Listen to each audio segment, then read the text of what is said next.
মায়াবিনী গানটো কৰাৰ পিছত মানে কি সেইদিনা মই গানটো কৰিছোঁ ৰাতি, তেতিয়া অলমষ্ট ৰাতি পুৱাইছে আৰু তাৰপিছত ৰিজুৱে মোক কৈ আছে গানটো লিখি দিবৰ কাৰণে তাৰপিছত মই লিখিলোঁ গানটো কিবা এটা লিখি পেলাই তাৰপিছত ৰিজুক দিলোঁ। ৰিজুৱে পেণ্টৰ পকেটত ভৰাই থ'লে, পেণ্টটো ধুই দিলে। সেইটো চিনেমাখনত দেখুৱাই আছে। তো 4 দিনমান পিছত ৰিজুৰ লগত আকৌ লগ হ'লোঁ। তাৰপিছত ৰিজুক ক'লোঁ বোলো সেই গানটো ক'ত, সেইদিনা যে লিখি দিছিলোঁ।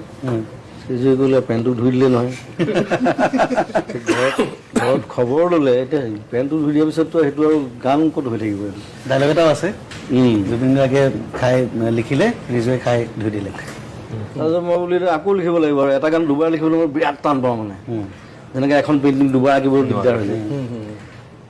তথাপি মই বোলো লিখিবতো লাগিবই, কাৰণ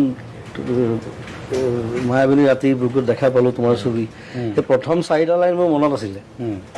আকৌ আৰম্ভ কৰিলোঁ, আৰম্ভ কৰি তাৰপিছত পিছৰখিনি লিখিলোঁ। লিখি পেলাই তাৰপিছত ডাব চাব কৰি আৰু তেনেকৈ জন্ম হ'ল গানটো আকৌ। কিন্তু পিছৰ পৰা চাগে বেছি ভালহে হ'ল লিখাটো, হয়তো।